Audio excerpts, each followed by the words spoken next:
Hello again, my little yarnivores and spiderettes. Fiber Spider back again with another video for you.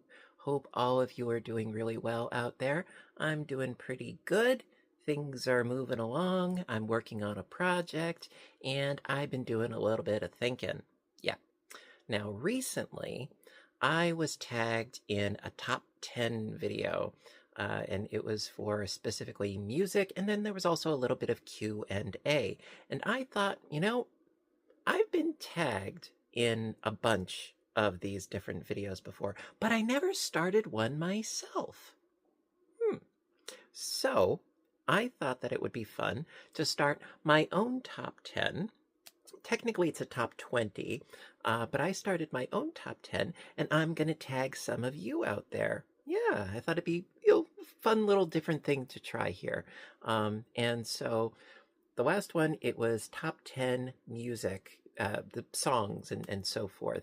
And I thought that because when I do my live streams, quite often the conversation sort of meanders and veers into the realm of books and movies. So that is what we're going to be doing today. Yeah. And so I just thought that would be a nice little fun diversion. And of course, as always, I want to hear from you guys in the comments section down below. What are your favorite books and movies? And, like a lot of people, they're like, oh, that's my favorite movie, and they'll watch it a million times, but they never seem to read the same book over and over. In my list, I have a tendency of rereading books, and it's sort of like visiting with old friends, and there are certain things that you read the first time and you didn't catch it. And then the next time, like, oh, that resonates with me. And so, I do that often. But at any rate, also, I got another tattoo recently. I'm very excited, and the time that I'm filming this, technically it's Wednesday, but I'm posting this for Thursday. But I got the tattoo on Saturday, and it's healing up really nicely, and it's in a position that I can show you on camera without getting flagged. So this is what I got. And I'm really, really happy with it. I absolutely love it.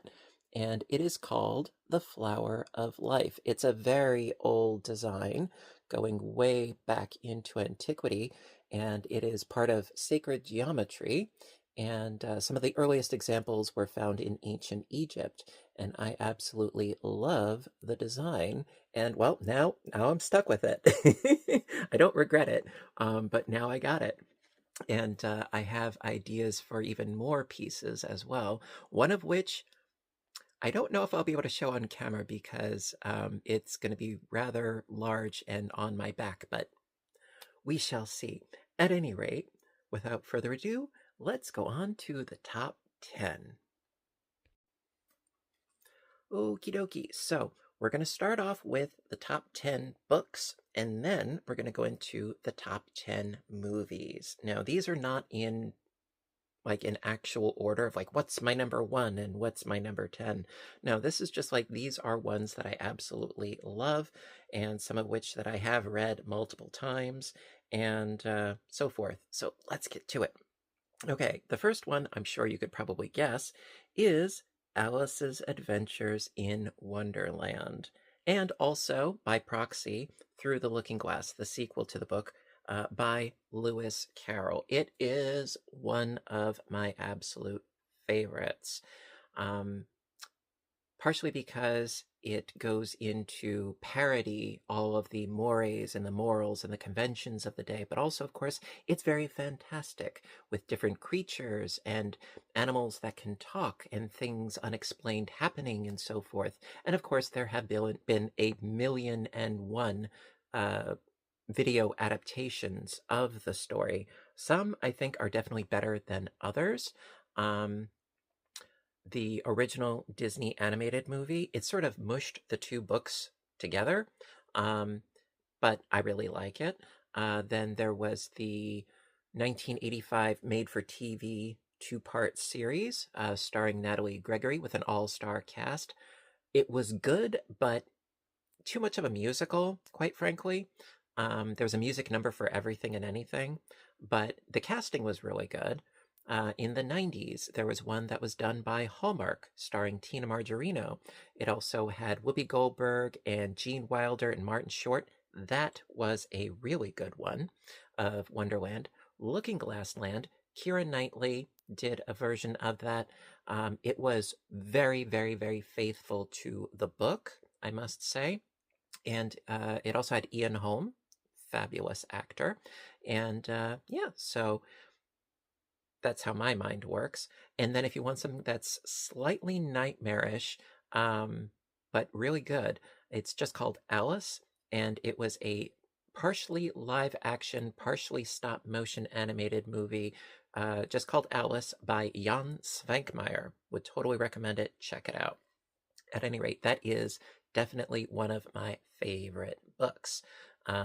Loved it ever since I was a kid, and I reread it periodically because I just find it fascinating. That, and I love the Victorian time period. So it has all the bells and whistles as far as I'm concerned.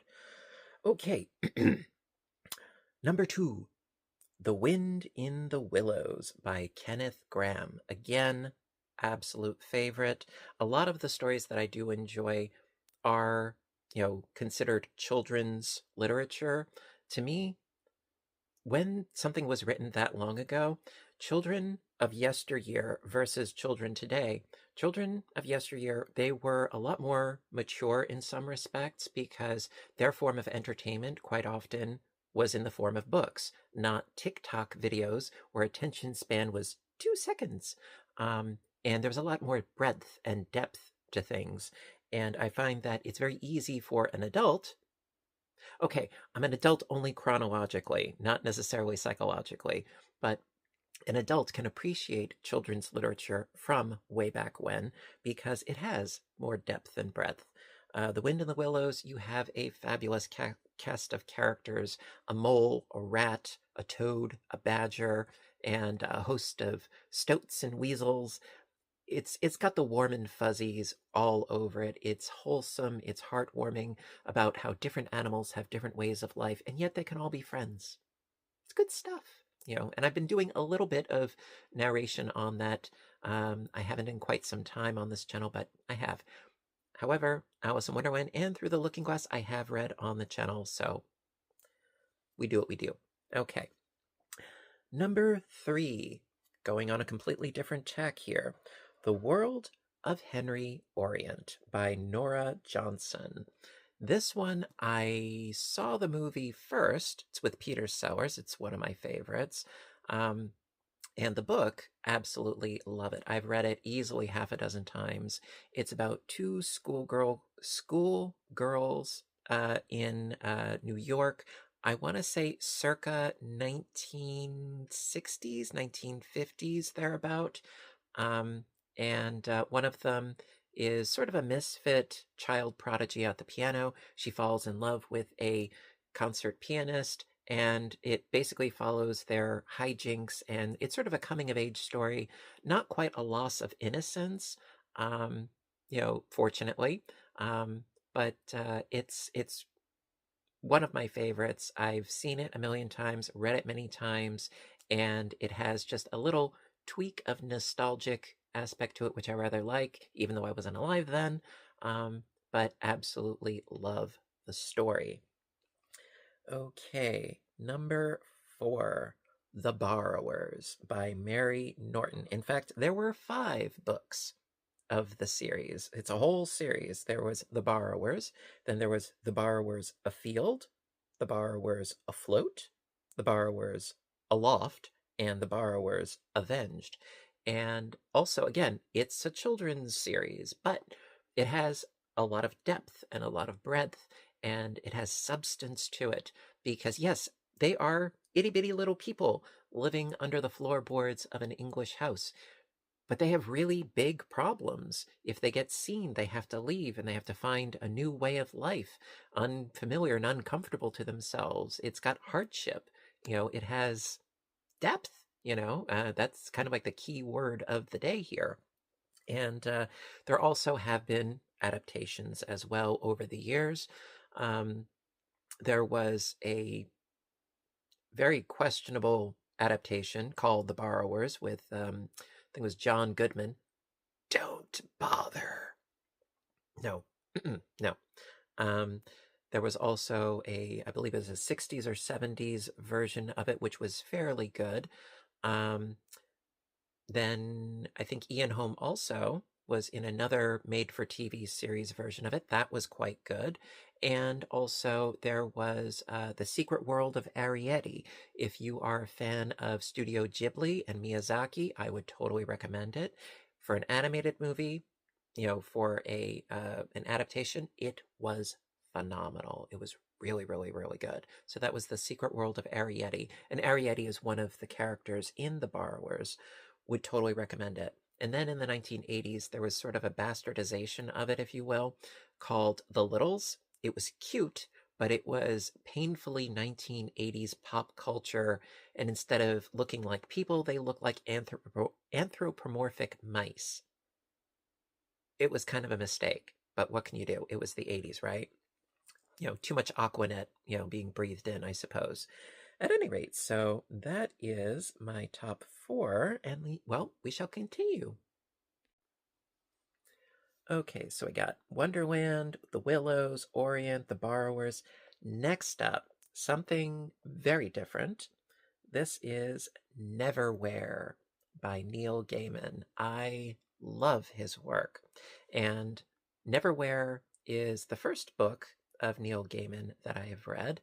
And basically, it takes place in London. It's about this sort of everyday kind of guy who gets sort of caught up and ensnared into a whole big course of events that leads him into a subterraneous civilization full of intrigue and danger in a subterranean civilization that lives underground that's completely invisible to everybody else.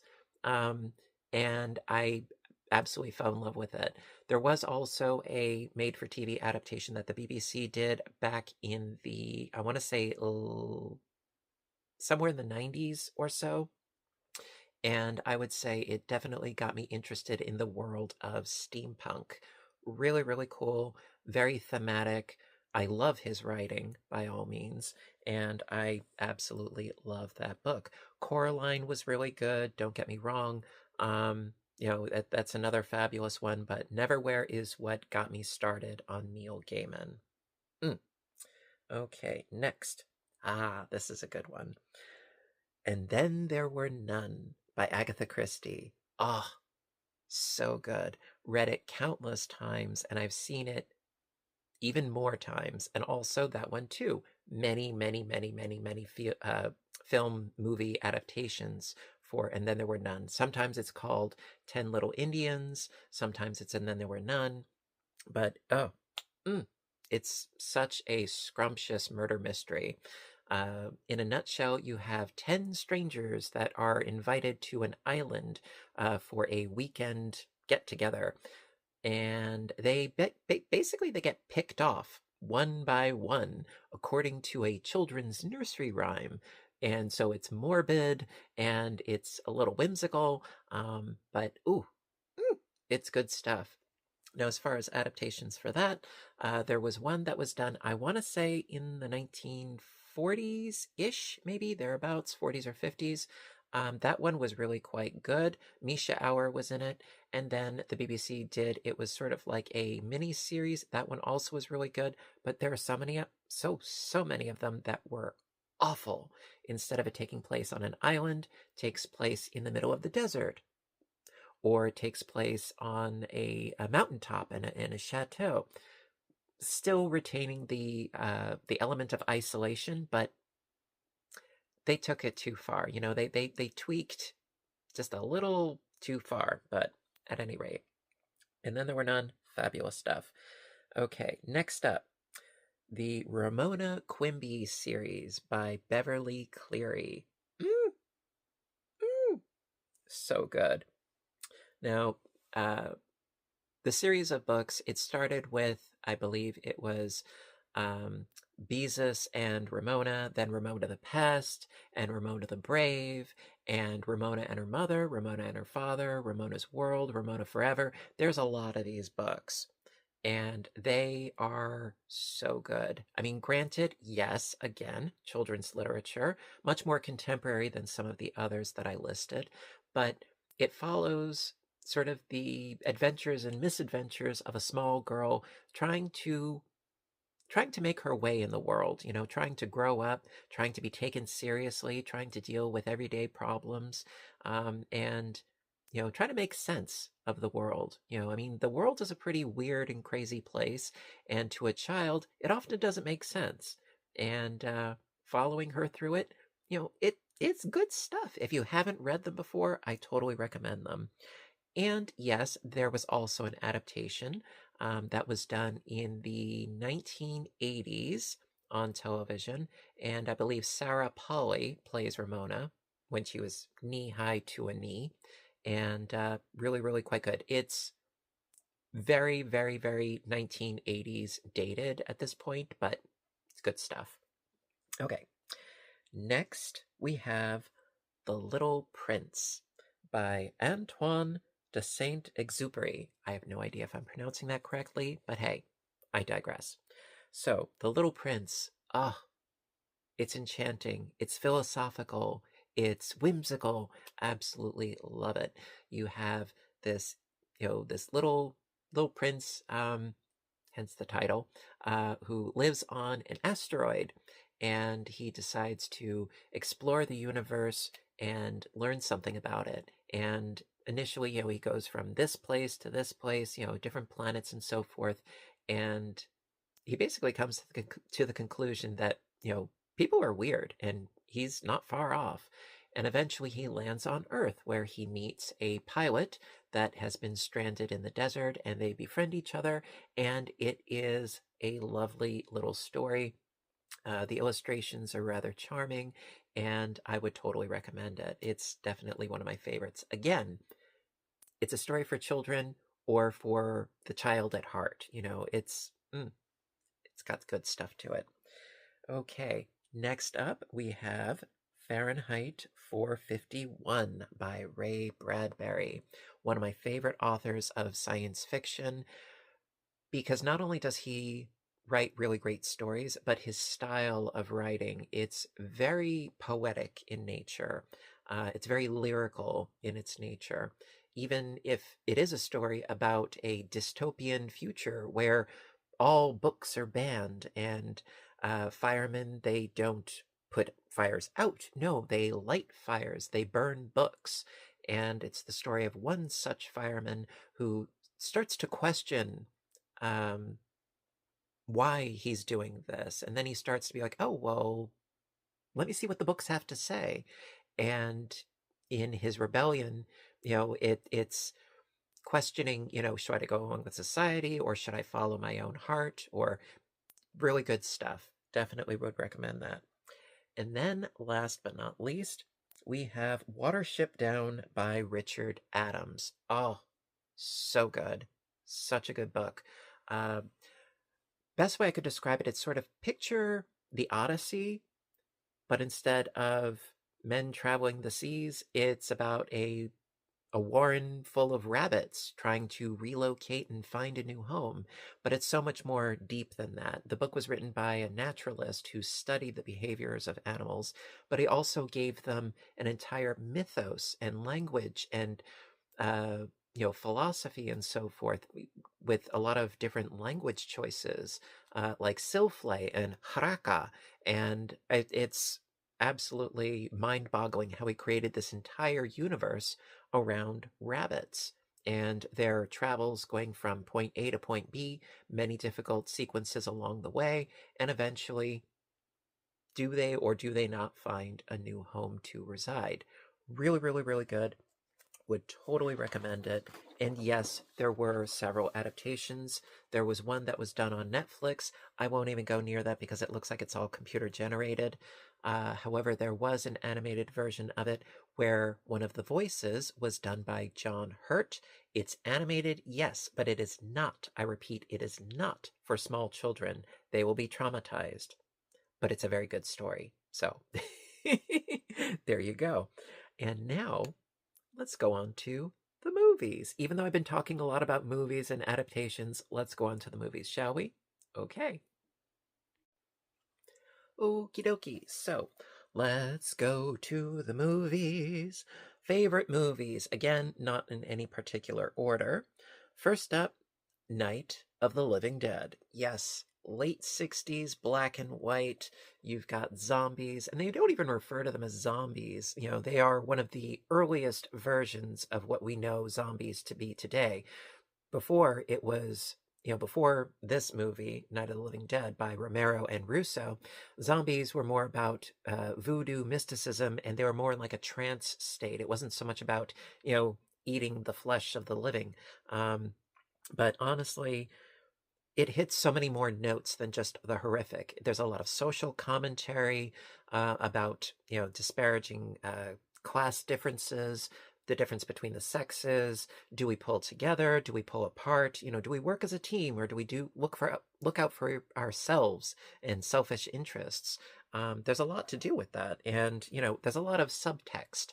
Even though it is a canonical horror movie, there's a lot of social commentary if you look for it. So that is definitely one of my top 10.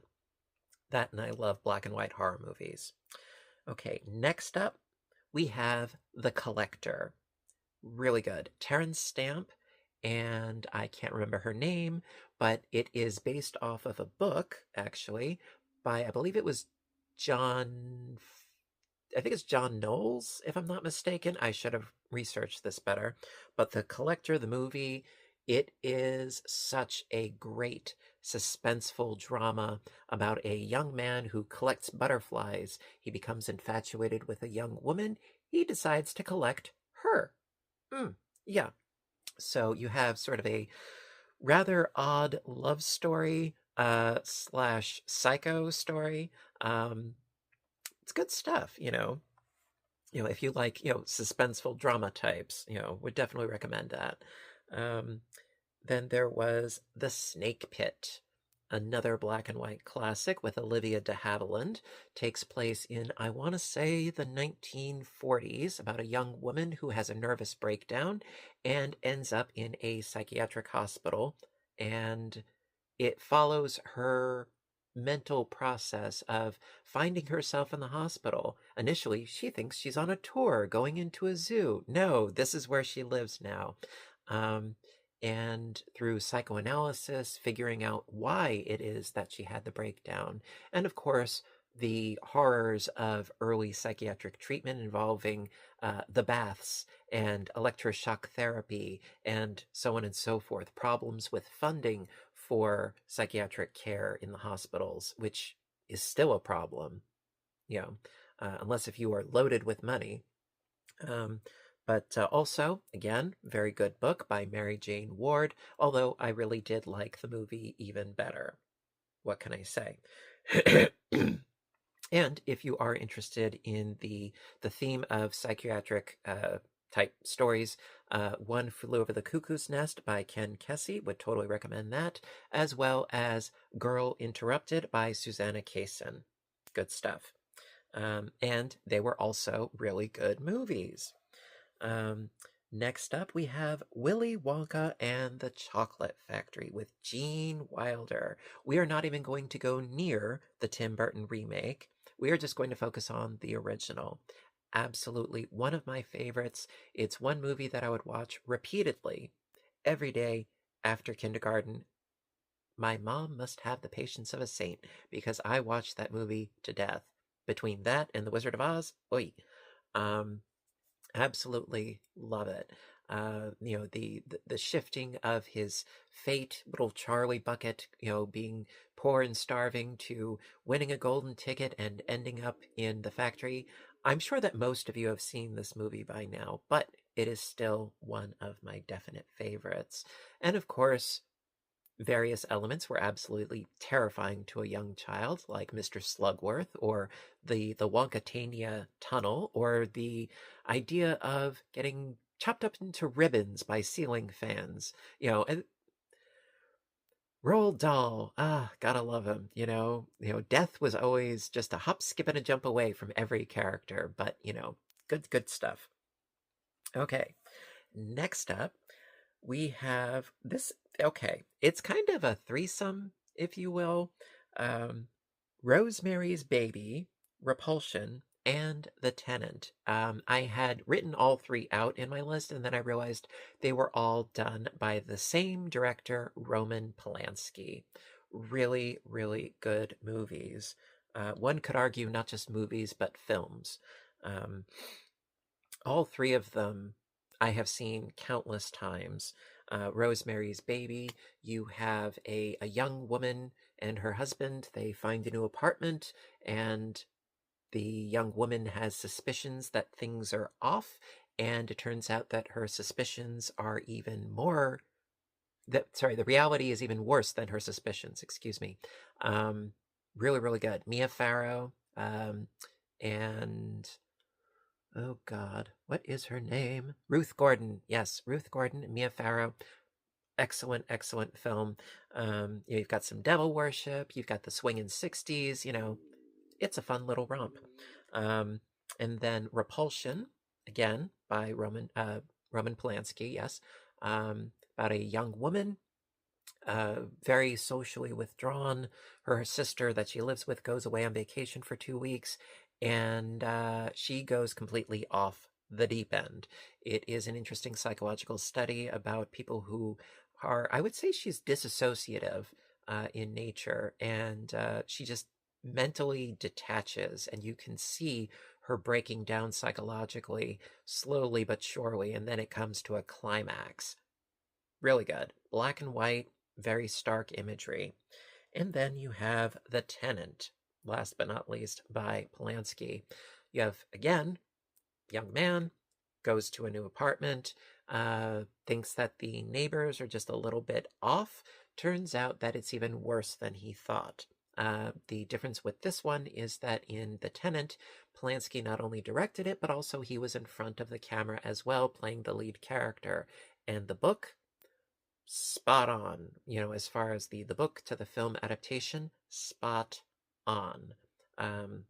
Would totally recommend that. Same thing could be said for Rosemary's Baby, written by Ira Levin. Would totally recommend that as well. Although I don't think that there was a book that was adapted into Repulsion, but all three are definitely in my list. And we've got a lot more to go, so let's do the doing. Okie dokie. So, number 6. Interview with a Vampire. Recently reread the book by Anne Rice, but the movie I find is just even more delicious. You've got Brad Pitt, you have Tom Cruise, Antonio Banderas, and Kirsten Dunst. Awesome, awesome, awesome movie. I can't tell you how many times I've seen it. Came out, I want to say, in the 90s, if I'm not mistaken. Fabulous story about a vampire with a conscience who feels remorse about being a monster. Really quite good. And honestly, I'm not a fan of Tom Cruise and his work. However, he plays a brilliant villain. Brad Pitt, who plays the remorseful vampire, I thought he did a fabulous job. But my favorite, of course, was Kirsten Dunst playing Claudia, an insane vampire child. Love it. Okay, then at number 7, we have It Follows. Really good. It's actually probably one of the more recent of the movies on this list. I want to say it was probably done within the past 10 years or so. It is about a curse that is passed on like an STD, where anybody who gets it is being followed by an it. It can look like anybody, and if it gets you, you die. There's just no two ifs, ands, or buts about it. And then it goes back down the list, sort of like a chainmail, like a chain letter kind of thing. But the suspense, the suspense, the soundtrack, absolutely phenomenal. It has sort of a retro, timeless vibe to it, though. It's very difficult to put it into like a distinct time period as far as when does it take place. and there's so many little nuances and details. Absolutely loved it. It was on Netflix for a long time, apparently not anymore, but if you can check it out, I would totally recommend it. Next, at number 8, Clue. Scrumptious. It was either a toss-up between Clue or a very close second to it, which would be Murder by Death. Both movies have all-star casts, would totally recommend them. In Clue, it follows suit with the board game. I believe it was by Parker Brothers and Milton Bradley. Can't remember which, but I digress. With Tim Curry as a quirky butler and a cast of characters, each one going according to a different character in the game Clue. Professor Plum, Miss Peacock, Miss White, Miss Scarlet, Colonel Mustard, Mr. Green, etc. And of course, there's a mystery to be solved by the end of the movie, and the really great sort of quirk about the movie is that it has 3 different endings. A fun little romp, in spite of the fact that there are like a half a dozen murders that happen throughout the movie.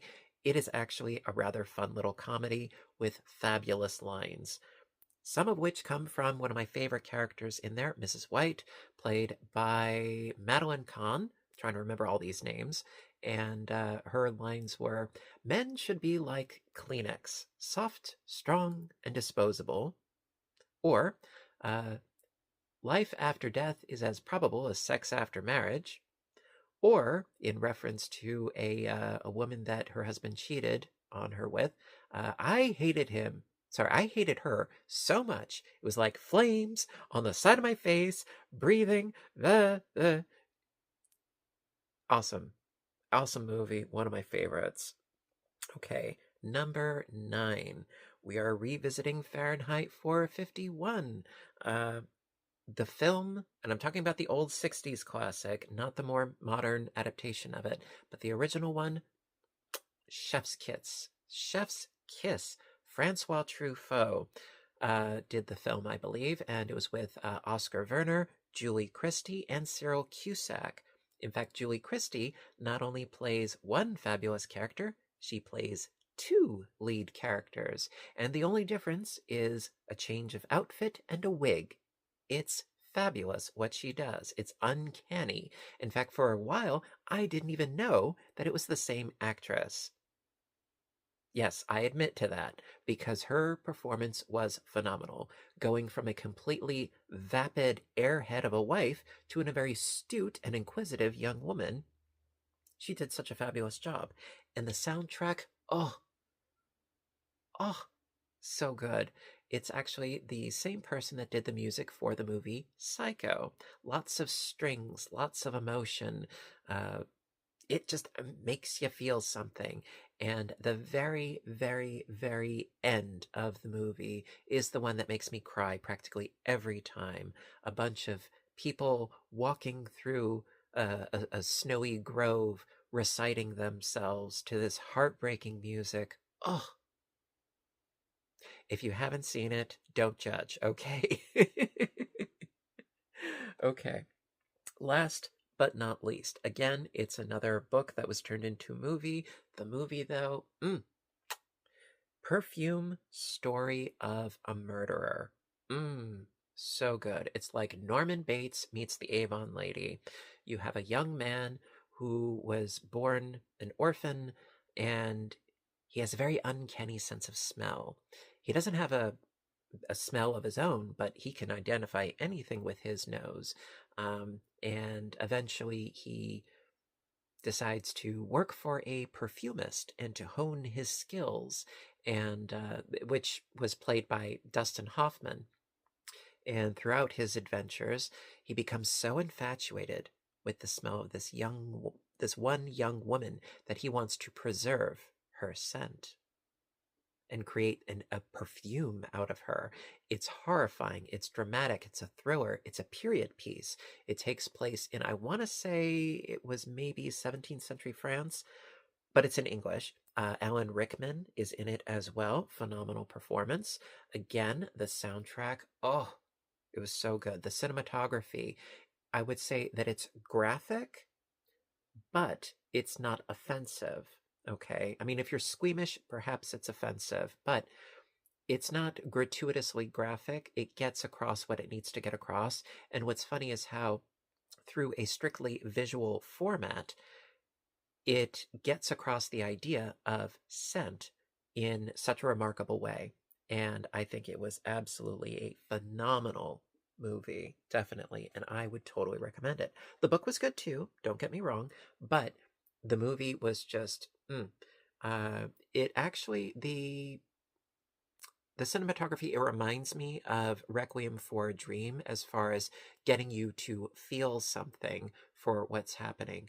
But the two are completely different animals. But at any rate, there you go. That was a lot of me yammering. I know, right? But those are definitely my favorites as far as my top 10. So there was Night of the Living Dead, The Collector, The Snake Pit, Willy Wonka and the Chocolate Factory, Rosemary's Baby / Repulsion / The Tenant, Interview with the Vampire, It Follows, Clue, Fahrenheit 451, and Perfume. And then, of course, the books were Alice's Adventures in Wonderland, Wind in the Willows, World of Henry Orient, The Borrowers, Neverwhere, and Then There Were None, Ramona Quimby the series, The Little Prince, Fahrenheit 451, and Watership Down. Whew. That's a mouthful. Okay, now, last but of course not least by any means, the tagging. Now, there are so many people that I would love to tag, and if I miss you, I apologize profusely, and if I did, well, consider yourself tagged, okay? I'm not going to be stingy here. So, as far as whom I'm going to tag, brace yourselves. I've got a list here, the naughty, the nice, and the everything in between. All right, so my good friend Russ over at It's Raining Yarn, Michael from MDL Crochet, Matt the Rockin' Crocheter, Urban Yarn, Gary, I'm picking you, babe. My friend Tony over at Pandemonium Express, Spring the Fiber Enthusiast, Buddy Makes, Rose Likes Crochet, Bag-A-Day Crochet, Juan the Yarn Addict, The Crochet Witch, The Crafty Goddess, Look Ma, No Hands, Creations by Jax, Crocheting with Alana, and Infinitely Zero / Nessa. It's a mouthful, I know, but yes, consider all of you tagged for this video. If you wish to participate, please do. I would love to see what your response is. If it's not your thing, I understand, Me, I love books. I love movies. I mean, I've been reading since I was like 4, and absolutely, I love books. What can I say? I could have rattled off a million different titles, but I narrowed it down. I tried to be good. I was kind of bad with the movies, and again, I could list so many more movies. It's not even funny. I don't know, Blade Runner, A Boy and His Dog, My Neighbor Totoro. I mean, there's so many great movies. The Lion, the Witch, and the Wardrobe. There's a lot out there, believe you me. But I was trying to be good. But anyway, listen, guys. I hope that you enjoyed the video. If you did, please give a little thumbs up button down below. You know that I appreciate your appreciation, and you know what to do until next time, right? I want all of you to stay inspired, stay caffeinated, stay stitching, stay safe, take care of yourselves and each other, and I will see you guys in my next video. Bye for now, everybody, and have a great day.